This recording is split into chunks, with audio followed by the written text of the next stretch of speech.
Welcome, fellow armchair generals. This is Gamer 1745 here with another German playthrough of Hearts of Iron 3 with Black Ice 8.6. I guess it's 0.1 or whatever, patched up to, with a bunch of other mods. We'll get into that in a while, just what that is. So let's get going with this series now. Talked a little bit about doing some of this stuff earlier, that now that the British series is over, and I want to keep this series moving a bit faster than the last German series. Last German series, we're going to do economic spying. It's only 1% production efficiency, industrial intel. I don't know, but that industrial efficiency, that helps. I think building factories.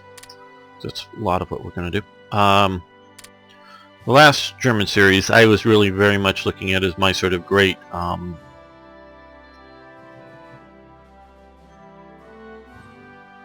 okay, till April 36. Looking at that as a, and I'm sort of doing it right now, pausing a little bit, as a great sort of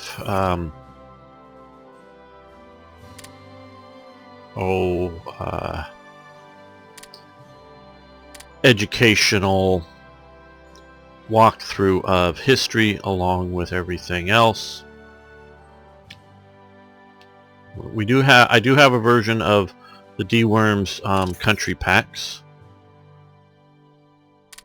installed with this.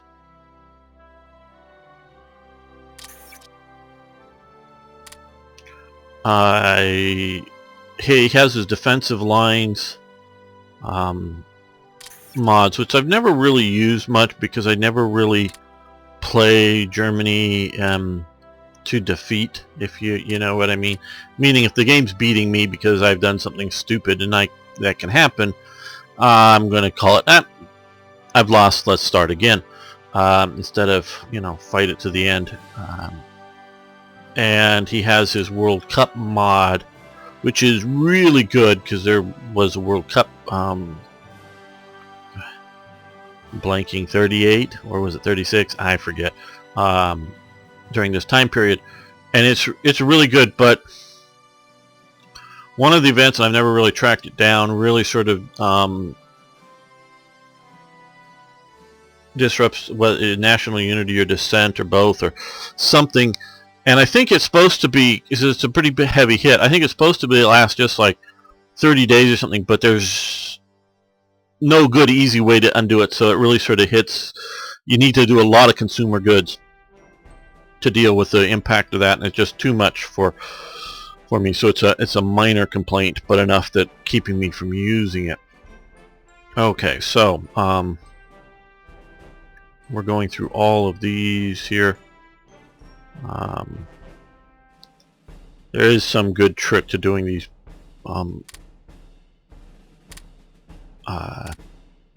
most efficiently, but I haven't watched Oh My God's series in some time that he sort of walks through, but so I'm not going to worry about it. He is one of the best min-max, and definitely the best that I've ever seen for a YouTube series on min-maxing Hearts of Iron, playing as Germany. Now, he doesn't add the extra difficulty of playing with Third Reich events. Now we're going to do nothing for the Abyssinians. He plays just standard. So Black Ice start. Okay. What I'm going to do for this series, I think, well, what I'm doing is, okay, my philosophy in what we don't have difficulty settings for Third Reich events. My philosophy is that normal should be what it was historical, meaning the amounts of resources, factories is best to simulate historical realities, fighting should be, balanced out. What it should be historical. Now, if Hearts of Iron 3 was a good game, and I know I love it, but it's not necessarily a good game. If it was a good game, the difference between easy, normal, and hard would be the AI settings. You wouldn't have any of these other things. It would be how tough your opponent is. Meaning, if we were playing this in a multiplayer settings with everything on normal, that's what I would want it to be. And how good is my opponent? How good is the Polish opponent? How good is the Soviet opponent? And trust me, I would love, it would be my greatest dream if I was some multi-billionaire or even just multi-millionaire. I would hire a bunch of people to play at least all of the significant countries. We can leave Uruguay and El Salvador and whatever as AI, but Romania, Poland, Sweden, Russia, Britain would all have at least one human player. Some of the big multi-front countries could have multiple players, and I could even see sharing, say, if I were some cool person who wanted to play Germany's Navy or something, or whatever. But that would be my dream, my absolute dream. And not that you can't go off historical script, but it's a historically plausible game, shall we say, meaning Poland doesn't join the Axis or something like that. It goes down the historical paths, and everybody can't just decide to gang up on Germany in 1936 because they know they're the bad guys. You got to sort of play it out historically reasonably. That would be my dream game to play, with all the great mods and all that stuff. But that isn't reality. The AI isn't good. I'm sorry, the AI is not good. I'm thinking back to all the various problems, particularly my seeing them is the AIs playing countries like Romania or Hungary, doing stupid things. And so I really wish I could take full control of all of the Axis countries and have a good AI playing against them, but can't. So we have we're not going to do very easy. The last big series I played through was at normal settings. I normally consider myself good enough versus the AI. And this is one thing that Black Ice has always been done, is trying to make it a challenge. So what I think we're gonna do here is go hard. I don't need to have the challenge. This isn't how good of a player am I? Can I go at the hardest setting? But instead of just normal again, which there's some each country is a bit different, a little bit more crude, but hurts on some of the other things. If we do that, so we're going to go hard. So that's going to be a bit of a challenge. I have not played a full game with this. I very much think that I can do it. It just, we'll see what we have to do here. I don't, I don't want to have, super Soviets just make it, too hard. Okay, military academy. So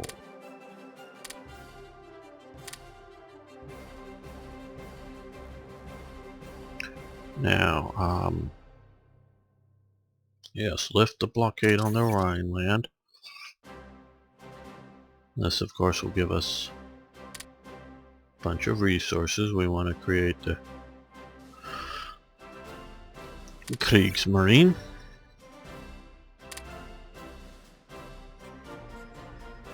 And the Luftwaffe. Generally, if you're a human player, you want to do it. It just, if you do those things, they're mostly for immersion, quite honestly, and the AI doesn't see any benefit to them and can actually mess the AI up. Unfortunately, I think somebody tested it out. Most or all of the land general benefits that you give to the land versions of the admirals and the aircraft Luftwaffe guys doesn't transfer to the benefits of the ships or the aircrafts that they theoretically command. Another limitation of the thing. Okay, national recruiting policy. We're going to go balanced approach. I think Germany generally has enough manpower. We don't need to, do spam effects, and we want a big enough army to be able to deal with everybody that we have to deal with. Now, we're going with the hard setting, generally speaking. We're going to go for normal everywhere else. I don't need to either prove to myself, because I'll tell you what, I don't want a game that is, and unfortunately it may be that, but we saw the last game how difficult it was taking Moscow. The actual taking of Moscow. That was a horrendous battle with lack of supplies, mainly. We don't want to make it too easy for me, but I'm not playing this version, because see, we can give, because it also gives resources benefits, which helps out, but it also gives revolt risk and some of the other things. We're giving them normal.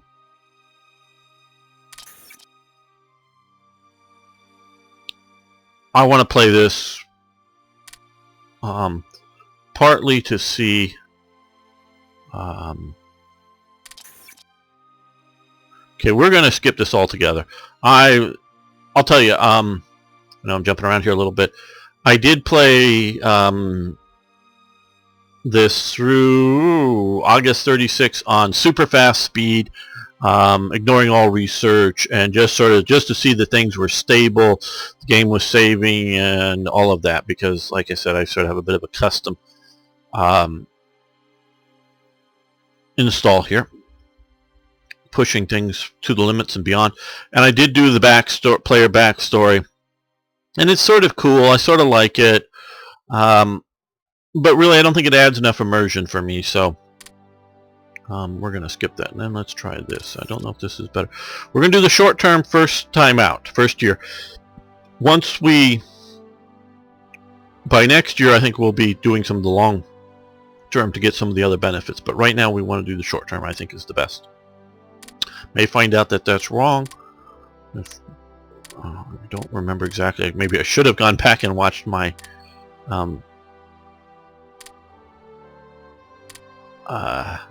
starting episode for the last series, but I didn't do that. Is that I want to play this for the immersion, because there's been a lot of stuff added by German graphical augmentations, by units of the Third Reich, from the last version that we played, because I remember playing the last version going, where's the events on X for Third Reich events, because I know I had made them. And then I remember, oh, that was because I was still working and growing Third Reich events, and since the game takes a long time to play and to put out here, it was an older version that we played, so we'll have more immersion with that. We're also the D-Worms mods, now they haven't been improved in a long time, but they do add a lot of immersion to the game. So we have that, and now we have annual national focus. We're going to do economics here. Most all of these are good to do, but you sort of got a target. No reason to do a lot of the military ones so early. We want to build up our economic situation. Build new manufacturing plants, boost existing manufacturing plants, supply effects. We're looking for long term, and this is, I think, part of where it gets into oh my God's thing. if the economy was doing a little better, maybe I should have waited until the 1936. That's probably it. Yeah, probably should have. Oh well. You get a better boost out of it. 1936 depression effects go away here very quickly. That probably would have been better, smarter. And I hope I'm not confusing you too much here as we go through all of this.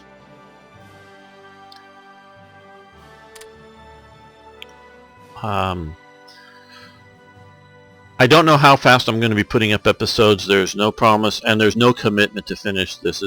This isn't unfortunately like the last series.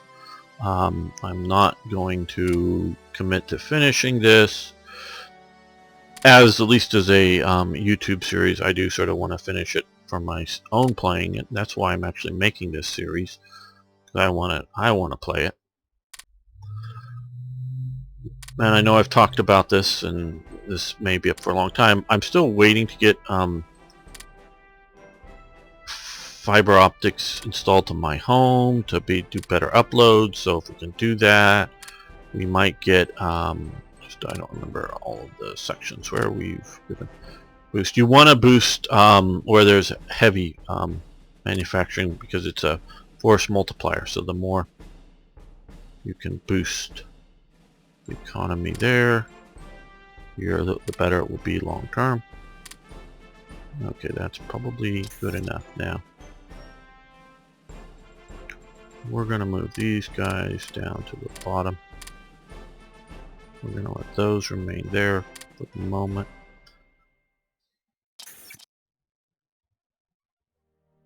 And so,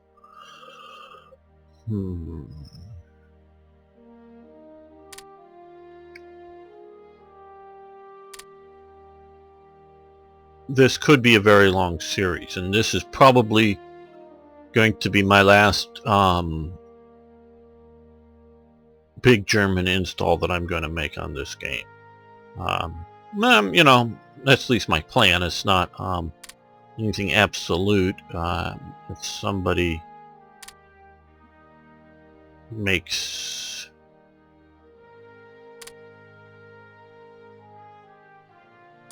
some really good improvements, we're going to leave that off for the moment. Really good improvements to the game, it could bring me back to start another install. Now, along those lines as well,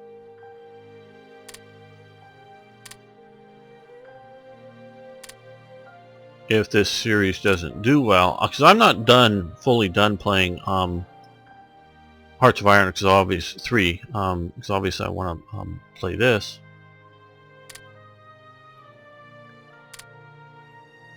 So if this series doesn't do well in viewing numbers, I may try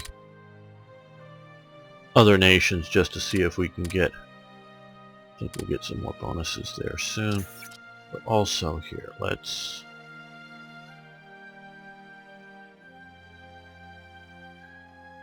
lower that down. Lower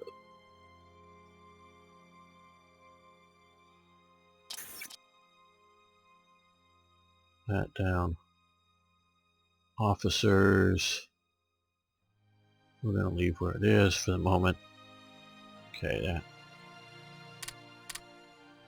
And yes, we are going for, shall we say, infrastructure first of any types, but we're not pushing technology ahead just yet. Seaport capabilities. I think we'll skip that for the moment.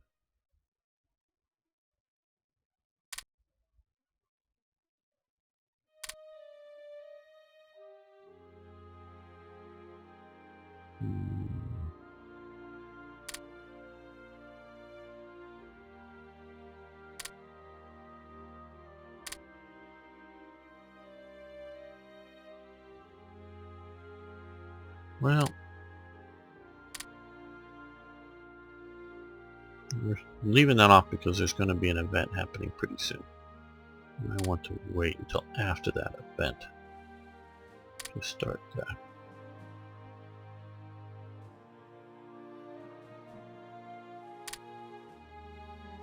There we go. Let's put that down there. This down here. Okay.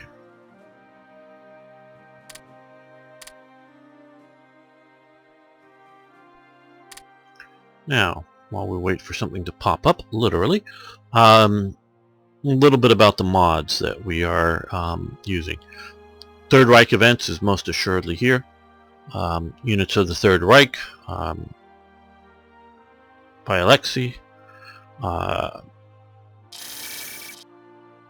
Okay, and pause. Revolverheld's German graphical augmentation here. Now it's become much more than that. And mentioning that, I don't have much of his German graphical augmentation part of it installed.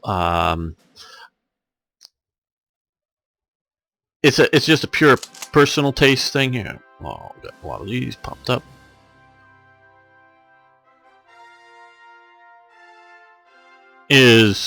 I like the softer colors here. He is historically correct, but very bright color for the units. I just don't like it. It's a personal taste. They're well made. If you want to have them, the bright colors stand out, great. Use it. I just simply remove those. His more unique, like the order police counters are still there, and some of those are still there. I think I made sure that all of the unique ones that his mod adds is still there. And I sort of like this better a little bit, but I've also played with his black and white images, and they're very, very well done, and in some ways better, but that's just also personal taste. I decided to stick with this, so I removed that. So if you prefer a period photo over the rendered image here, period black and white photo, go for it. They're excellent quality. I totally recommend them. It's just sort of a 51-49, 51%. I like this a little better than the 49, so it's close. So it's no knock on him. It's just do you want to? And black and white images sort of fit better with the generals and some of the other stuff, so it flows a little better. So it was a close call in that. But so I didn't. So I removed those. But I really like his events, so we definitely want his mod in there as part of it.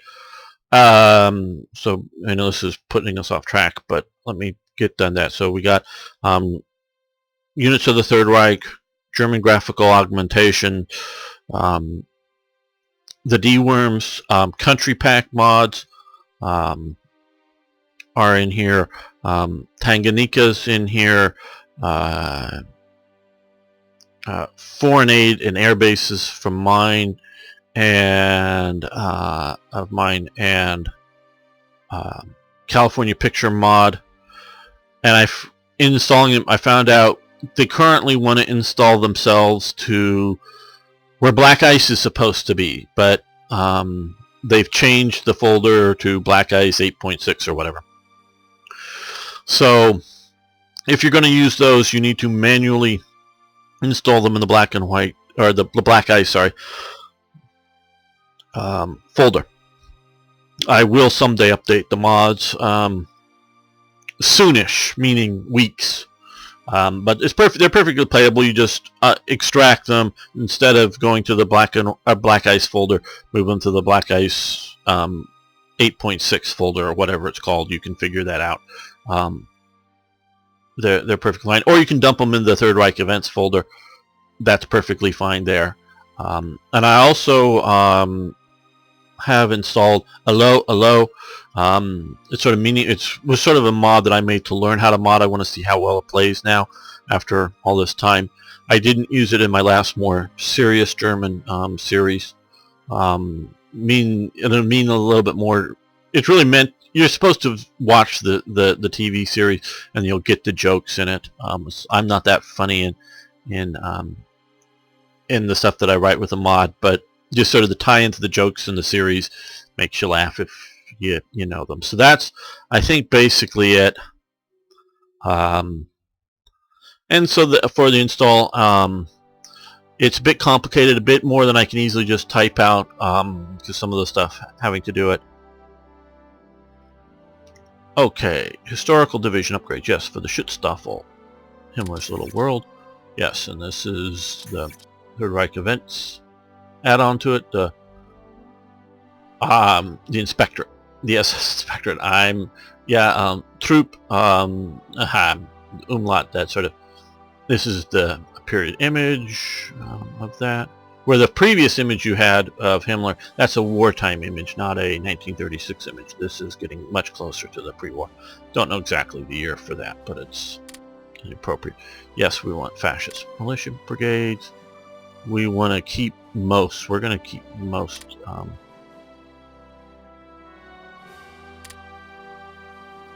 Battle commanders.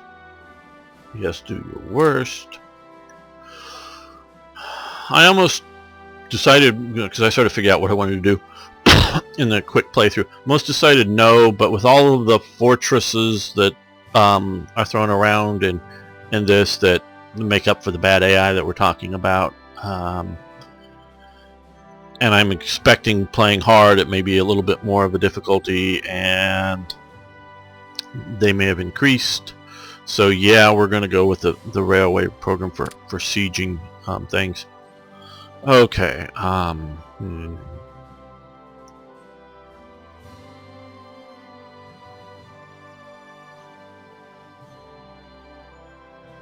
We're going to go with parliamentary issues. We're going to go with the smaller guns because we're not looking at a major sea-powered Germany here. No, I don't like those events. So we're going no. Berghoff, yes. Now, so these are some of the new ones that are new to me here. The Volkswagen Kübelwagen, literally bucket car, was a light military vehicle designed by Ferdinand Porsche, built by Volkswagen during World War II for use by the German military, both Wehrmacht and SS. Based heavily in the Volkswagen Beetle, it was the prototype as Type 62. It eventually became known internally as the Type 82. Okay, whatever. When Volkswagen production ceased at the end of the war, 50,000 plus Kübelwagen vehicles had been produced, and the vehicle had proven itself to be surprisingly useful, reliable, and durable. Okay, basically, as I said, my understanding of it is the engine, the basic frame, steering, and all that is a Volkswagen Beetle of the time. That's my understanding.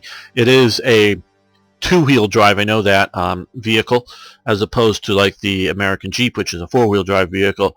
I think the Kübelwagen just sort of gets away with it because it's sort of super light, and if it gets stuck, the 3 or 4 guys or whatever, even 2 guys that are in it, just sort of hop out and push it out of the problem. It's a that it gets stuck into the sand, the mud, the whatever. Sure, the Russian soup mud of fields 3 feet thick would defeat it, but usual sort of need for 4-wheel drive, I think you can sort of get away with it because it's such a lightweight vehicle. At least that's my understanding. And like I said, did very well for what it was. Still, for the size class vehicle, there is nothing better than the Willys Jeep. That is the best there was at the time.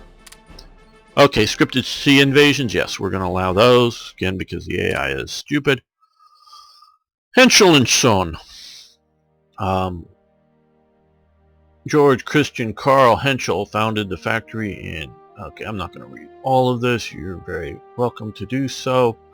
Yes, we want to build the tank factory in Kessel. Krupp received the first order of 135 Panzers in 1933. Okay, briefly, one thing that I know fairly well is tank production in World War II. And I know for a fact that early on, and especially like these first 135, it wasn't, well, how many can you build in, say, 3 months, and we want to get them going fast. No, it was, hey, build us 135, this model. Okay, yeah, you can get it done in 6 months, whatever. Great, whatever the time frame was, and I have no idea. It may have been in 30 days, but whatever the sort of time frame does. And then we're going to go try them out and to see how well it works. And then, okay, then they did another production run, and that's what was going on with a lot of these different vehicles, particularly prior to the start of the war. So I know that if the Germans could have kicked production without going to like 24 hours a day, having 2 or 3 shifts working in the same factory, without expanding any factories, without doing any of that stuff, Germany probably could have doubled the number of tanks. And so I'm presuming, and I don't know this on aircraft, but I'm presuming it's a similar sort of thing. Aircraft in the pre-war thing, had they just kicked production up earlier, and again, we're keeping this flowing, so I'm going to keep this short, in that the war wasn't supposed to start in 1939. It was supposed to start in like 1942 or 43. So all of these early vehicle types were almost going to be junk by then, because these are just training vehicles and training aircraft models and all of that stuff that Germany ended up using because it needed to. But it could have been a different sort of situation. Okay, man. Maschinenfabrik Augsburg Nuremberg. Okay, MAN, Man Enterprises. Yes, we want the tank factory there. Okay, road networks. Okay, and we've lost the Great Depression effects. So let's go back to here.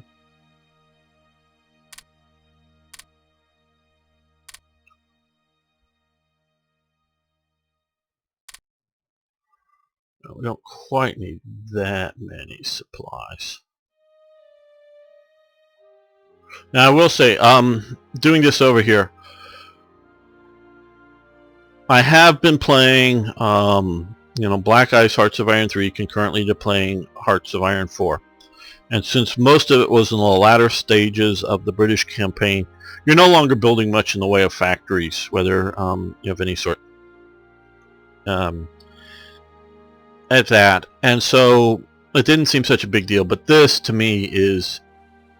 And yes, I'm reviewing the two together, and I know a lot of you who are watching this still somewhat refuseniks, and I totally understand that probably all of your objections I understand, and to some degree, whether strongly or mildly, depending on which one, agree, which objection, agree with your objections to Hearts of Iron 4. So, but I'm still an advocate for Hearts of Iron 4, not necessarily for the way Hearts of Iron 4 is now, but what it will become.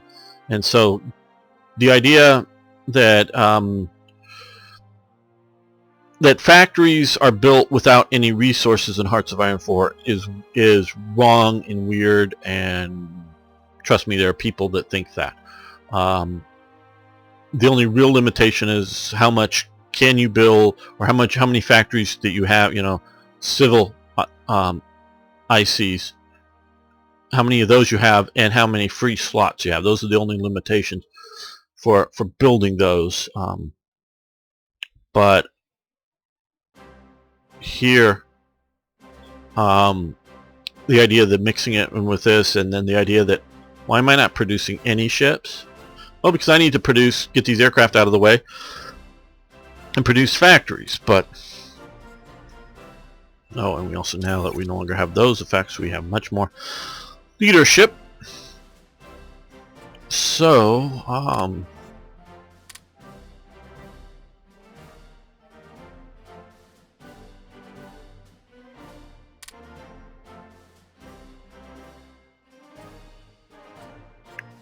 well, that'll go quick, so we'll do that.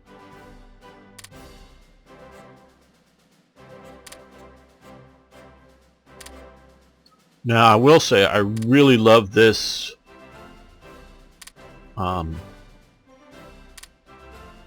research type. Now again, this is the most sort of complicated version, and as complicated as I would want to get. I don't think any more than this complication do I want, but I'd like this various incremental styles with many more steps than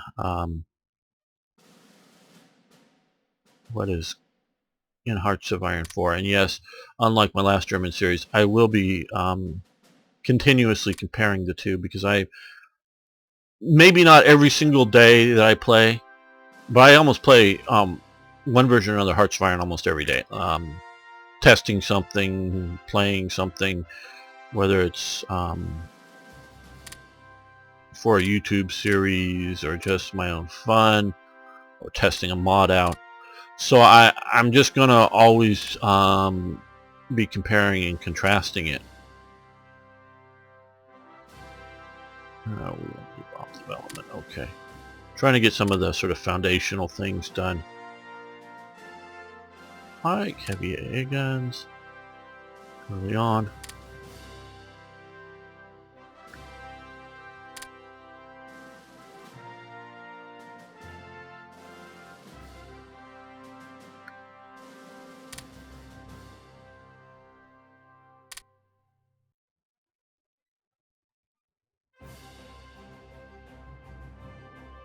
Not doing body armor. Well, we want to do that so we can deploy our garrison units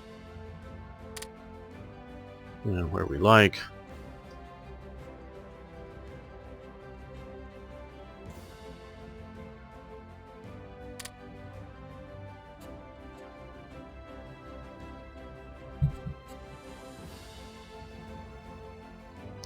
So if you don't, I'm sorry if you don't want to hear about the how to compare, how they compare to each other. Okay, let's stop that. Okay, this is another thing we need to do here. We'll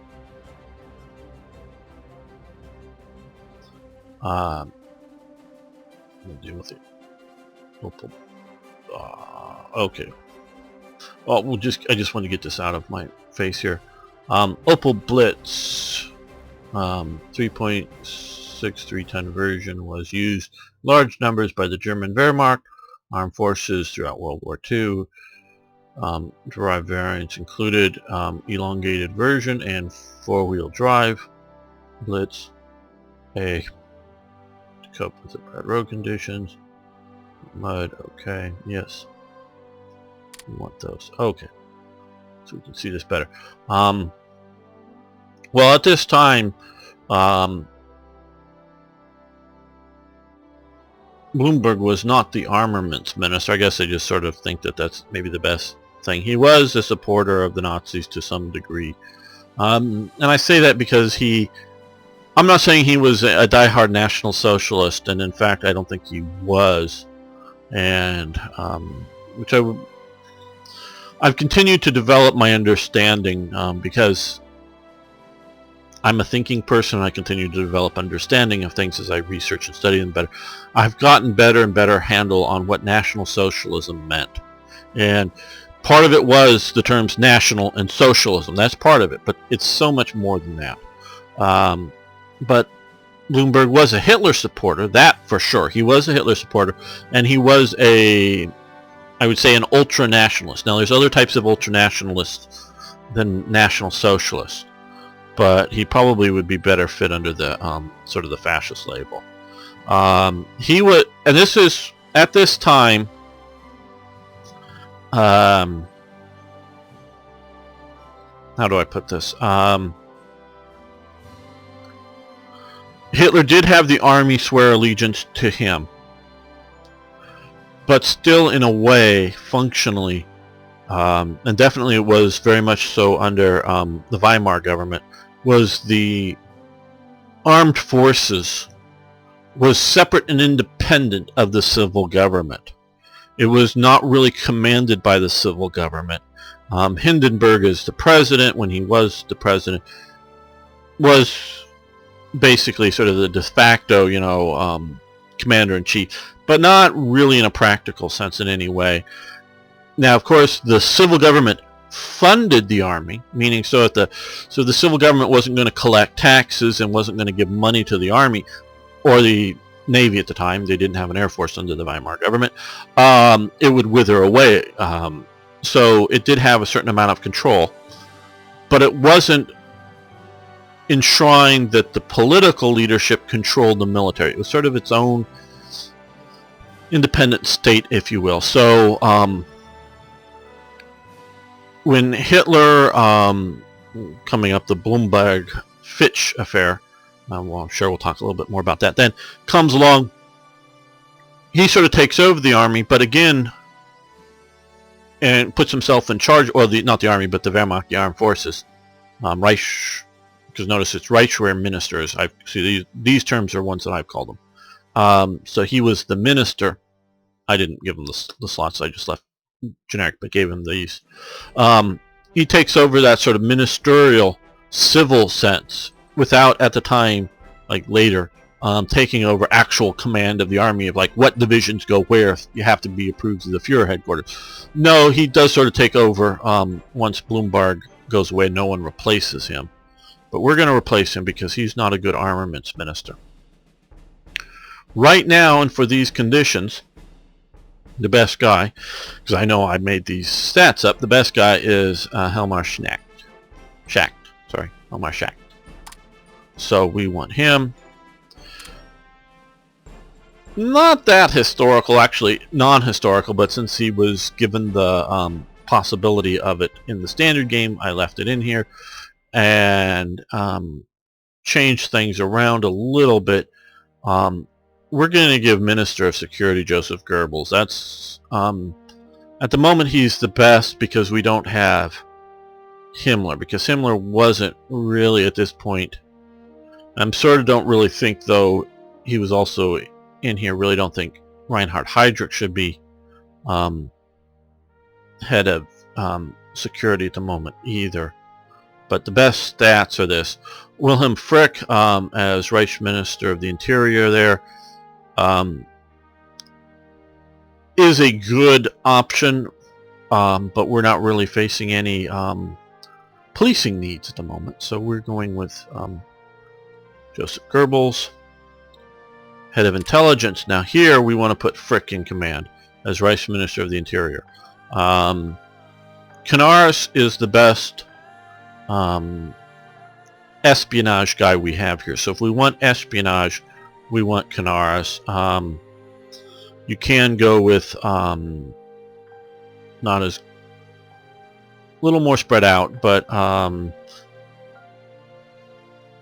you do have the Reinhard Heydrich for intelligence. He's probably the second best here for it, but we're putting the Interior Ministry in charge of the head of intelligence. Now I want to say again, because not everybody's going back and watching the old series, my philosophy on the unique stats that I gave to these people are a mixture of them. What I will through some of the areas that I know better than others, but my evaluation of the individual, the organization that he leads, is sort of a mixture of those. So sometimes you may have Goering that I don't necessarily think is good, but sort of his organization that he leads is effective. So that is looking at it. And also I look at these as not that we're firing Canaris and putting in Frick. No, we're just sort of, Canaris is still in charge of the Abwehr. We're just making the primary intelligence guy. And it's like, Frick is still the Minister of Interior, but he's not the primary guy in charge of security at the moment. We're making him primary guy in charge of intelligence. Sort of like who gets the last word with Hitler, if you will. Sort of we're looking at it that way. So we want to do that. Let's see, Foreign Minister. Neruth is a very good, and he has the peacetime modifier. Again, if you want to promote up propaganda to get more leadership, you could do that, but I don't think we need to do that. Von Papen would be another possibility. At this time in 36, Von Papen was basically the ambassador to Austria, trying to work to get Anschluss going. Is what he's doing at this time. So we're going to have Naruth stay there. So we'll just cancel that. I'm not changing that one. And we don't need organization rate and really supply throughput. Construction practical decay, maybe.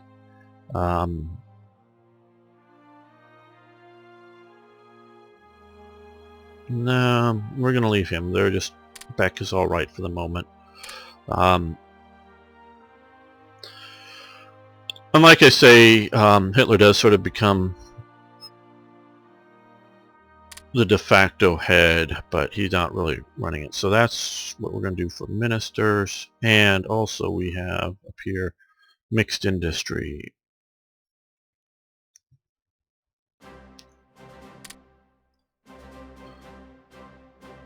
Let's see, so we are currently consumer goods. We can move to mixed industry, which will reduce money but help everything else. So we want to do that as well.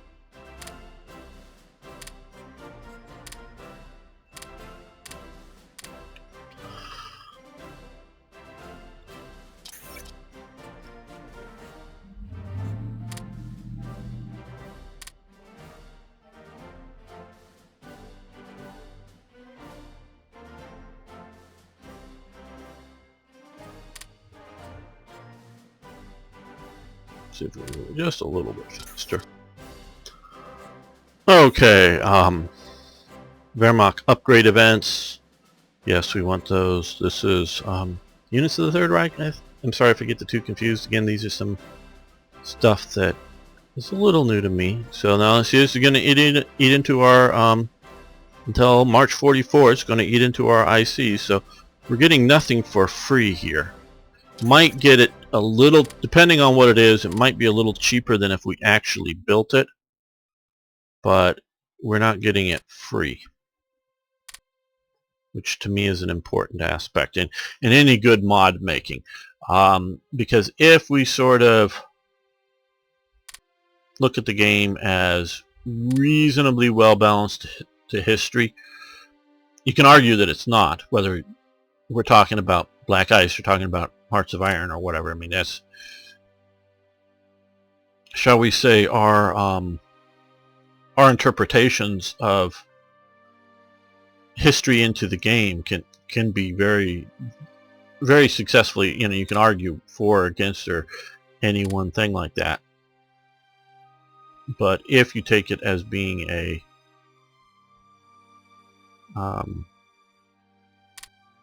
correctly done,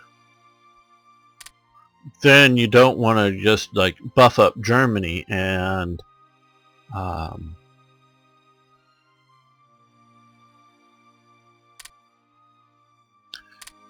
super Germany and not balance it out what's going on in other nations. This is one thing I like about events, is because if you do some of this stuff, you can do it once, if you will, or once a year, or once whatever like that, and that way you keep stuff from getting out of hand.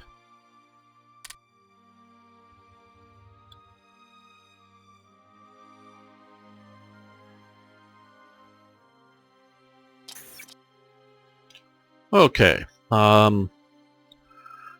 Sturmabteilung der NSDAP, the SA. This, and talked about it in the last series in much more detail, is something that I've really come to understand in researching this. It was much more important than what is generally historically thought by most people, not people who really look into it at this time, because most people, I'm just sort of going through it. You can pause and read these if you want.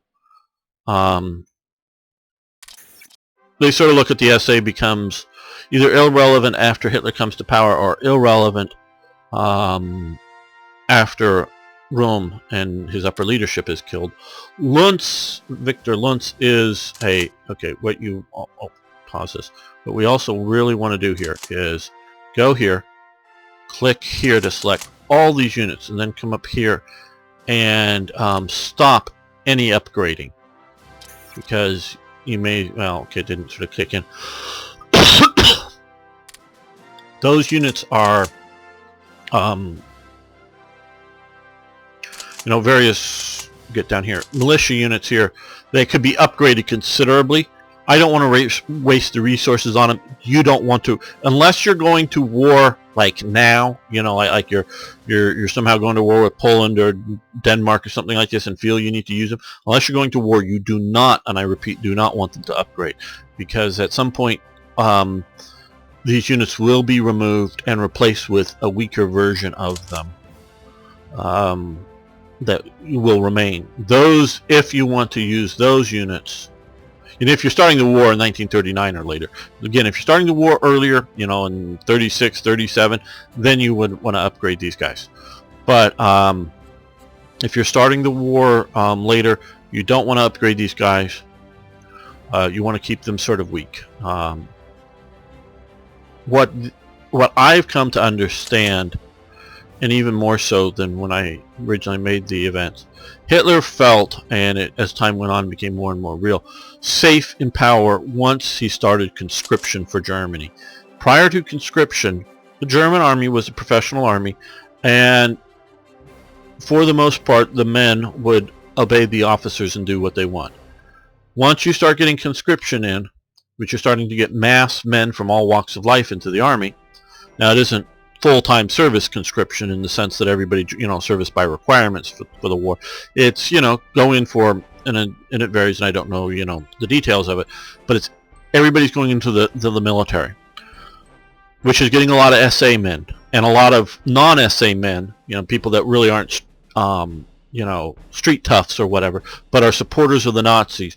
And Hitler starts to feel that you now have a broad base of support for National Socialism within at least the, you know, the masses within the army. This is very important. The SA does not at this time, as standard, have rifles, you know, for all their men, in the sense that they all walk around with rifles. What they do have, and I don't know because the SA at this time in 1936 is larger than the army. I do know the SA has large stockpiles of things like rifles, not artillery, but rifles. I don't know the percent of arms, and I don't know if anybody knows, because I don't know if there's clear surviving records post-war. And part of it was done even before Hitler came to power by the government, because the SA was one of the militia units that was sort of secretly armed to defend Germany against attack. So some of this was done secretly.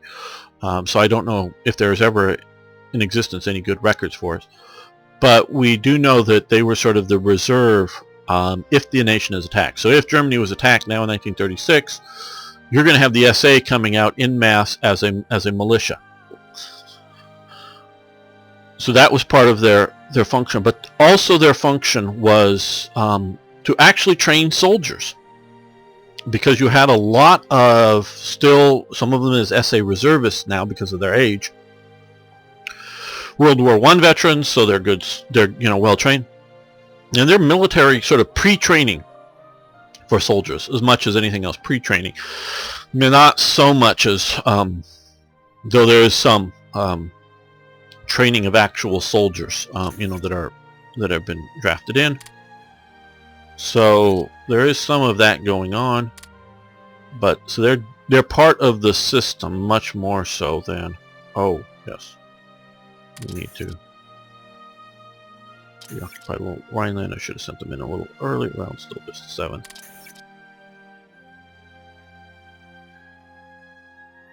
Okay, reoccupation of the Rhineland, which will get us some more improvements. Okay, we want the historical buildup of, so we want to do the chain of command, buildup of the historical Luftwaffe, and reoccupation of the Rhineland, one of the parades, a stamp that commemorates it. So the SA played an important part. The SA played an important part until the end of the war. At the very end of the war, of course, it was, and we've now achieved high popularity because we've now remilitarized the Rhineland without going to war with anybody, and Germany really celebrated that. Not just the Nazis. Okay, and another thing I was recently reading about Hitler's, read a really good book on Hitler's compromises. I think that's the title. I could look it up if it's slightly different. And it deals with Hitler's ruling of the German people. I already agreed with the basic elements of the book, but it gave me a lot more depth to it. So maybe that's why I like it, because it confirmed my pre-existing biases, you might say. You could argue, well, hey, you already believe that, and since it sort of agrees with what you believed, so that's why you liked it. And that could be the case, but I really think I really like the way it's done, and it presents not just people's thoughts on it, but in the book it talks about actual cases of events going on in Germany throughout the, from his rise to power, well, once in power and through to the end. And so, in sort of short, Hitler was not a brutal dictator, and I've said this before, to the right type of German people. And this is a very important element to it. Where he was a brutal dictator to Poles, to Dutch, to French, to foreigners, and of course to the Jews. And we'll talk more about this as the series goes on. I'm not going to give it all now. But he was not. He was a consensus dictator to the German people. And we'll get into some more of that as the series goes on. I'll talk to some of the things. But the reoccupation of the Rhineland was obviously an organized event from the military standpoint of reoccupation, but like that sort of the parade with the square and all the people coming out was not a specifically orchestrated National Socialist, like the Nuremberg party days were, and orchestrated, they handed out everybody the specific flags that they wanted to wave and win and whatever. It was more of a mass outpouring. I'm sure the local Nazis were doing their thing, but it was the first time that there was a mass, everybody hanging flags out of their windows and everywhere else, that the German tricolor was almost nowhere to be seen. It was purely the Nazi flag, because for a while, and I think it's around 36 that the tricolor officially goes away as the official flag of Germany. For a while, it's the combination of the swastika flag and the tricolor are both dual official flags. Eventually, the tricolor does go away, but nobody is hanging out the tricolor flag. Everybody's hanging out the swastika flag as a symbol of Germanness. Not necessarily that all these people are now Nazis, but it's sort of shown that people are now thinking of it as their country's flag, more so than a party's flag.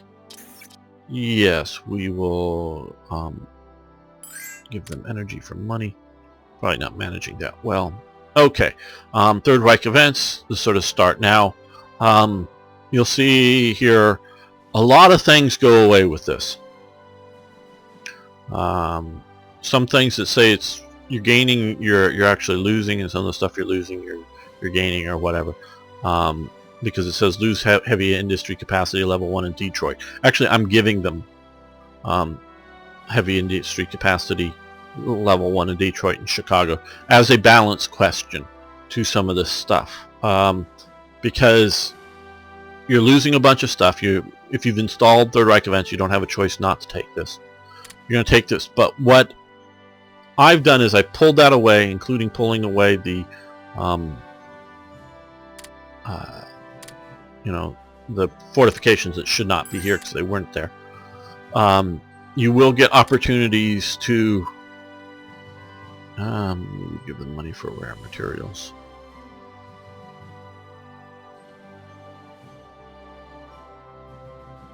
Okay, Bulgaria. Yeah.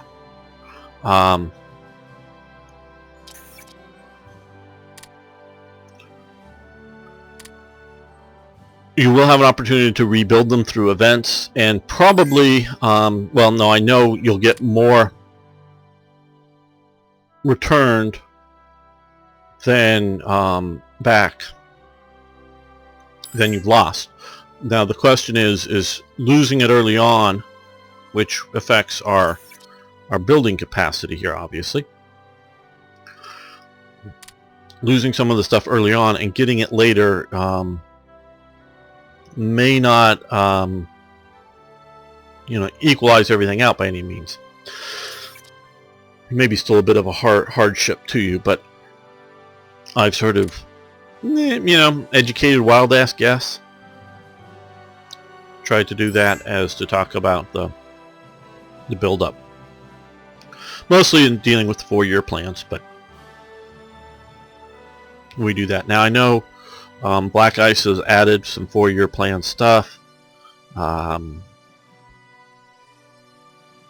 More so than even when we last played it. I don't know what I would do if I was building the mod today. In the sense that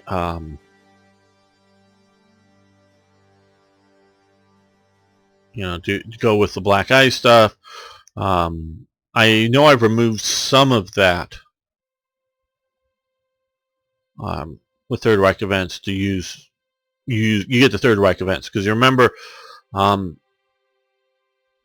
Panzeru doesn't normally play with Black or with Third Reich events, and he was making it his mod so that he didn't require Third Reich events.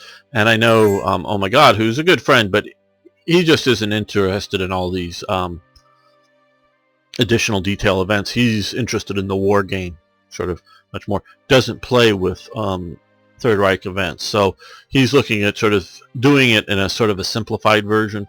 So we'll see if go through and evaluate this. Volks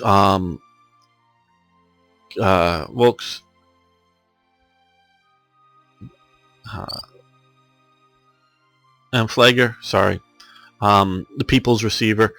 This is a very important tool. This is a revolution in communication. This is as big a revolution as the printing press was, and it's as big as a revolution as the internet is today. And when I started on the internet, nobody else was on the internet. And I say that in the sense that, well, I'm sure less than 1% of the planet was on the internet when I was first doing stuff on the internet. And I got onto the internet just before. My dad was on it well before it because he worked for the U.S. government. And the U.S. government formed the internet. And so some of his communications that he worked for the Defense Department was using internet stuff. I was on the internet before WWW, the World Wide Web, was ever formed. So there's the internet predates the World Wide Web for you youngsters out there. So I was on the internet then. It was fascinating to be able to log on to a university computer in Europe while I was sitting in California and look at some stuff, but it's nothing like it is today, and everybody takes it for granted now. There was a big radio boom, and I have to look at the years, but right around this time, maybe a little bit earlier or whatever, in the U.S. that thousands, literally, of radio stations popped up. A lot of them were like, small broadcasting, for relatively small towns, and everywhere else. Then there was a big crash because everybody was investing, and then there was a big crash, and then that's when sort of the network started to form in the U.S. But most people didn't have radios. Now their pub might have a radio, or other sort of community centers. Some rich people had radios, but most people didn't have radios in their homes. This, not the only, because we see this in other countries and things, but this is a really mass attempt to make it good, easy to use, because all the earlier stuff, you can look at the tuning of it, and there's a right at about this time, maybe more 38, Dorothy L. Sayers book, The Busman's Holiday, I guess is what it's called. She's a mystery writer, and have a description of a guy tuning in a radio set and how complicated it was, and so she was writing at the time where this was just so simple to get to the right channel, everyone could use it, and it was cheap, so everybody could get it. So this is mass communication. This is the idea of the smartphone, in that everybody now walks around with the internet in their pocket. In places in Africa where they've never strung all the old copper wires or any of the other stuff, they're throwing up the cell phone towers, and people have the internet, and they don't even have electricity in their home. They have to use various battery recharging stations around town or whatever to charge up their various cell phones and smartphones, and they don't have it really in their home, so they don't have the infrastructure built, but they have access now to the internet. So this is sort of that in a revolution, and this really gives, and I know I talked about keeping everything flowing, and here I am talking on about this stuff, but this really is important to a mass communication to get to everybody in their home whenever the government wants to speak. But it was speaking every single moment, was on the radio, in the sense of what were the radio dramas were like, what was the music. You know, they weren't those channels were limited to, those radios were limited to just a few channels. I'm continuing talking because it keeps moving forward. To just a few channels. You weren't going to get foreign broadcast or unapproved broadcast channels on those things. So you weren't going to get swing music. You weren't going to get American jazz or whatever. Though there's very interesting. They did develop a German jazz stuff, but that's going to have to wait for Hearts of Iron 4 when I get to making some events covering it. This is sorry, coughing a little bit here. A period image that I was fascinated by when I was pretty young, and it definitely shows the French guy as a black soldier. So there is definitely sort of some of the racist elements of Germany, but it shows, I think, accurately the perception, not just the what the propagandists want it to make, but sort of the perception that the people felt in Germany. 100,000 men. Notice Austria is also a white country, meaning it's similar color as Germany is, so theoretically allied, though it wasn't. Germany is surrounded by enemies, big, dangerous, evil Soviet enemies, France over here, and Hungary or whatever may not be, or Sweden may not be the big vultures on the border, but showing that everybody around it is much better armed and equipped with tanks and heavy artillery, and these are just lone soldiers. So, the Winter Olympics, we are ready. Okay, well, we're going to take this time to stop the series here, partially because I'm coughing. Thanks so much for watching. Thanks for liking the videos. Please post questions, comments, suggestions, ideas. Love hearing from you. See you next time for more Hearts of Iron.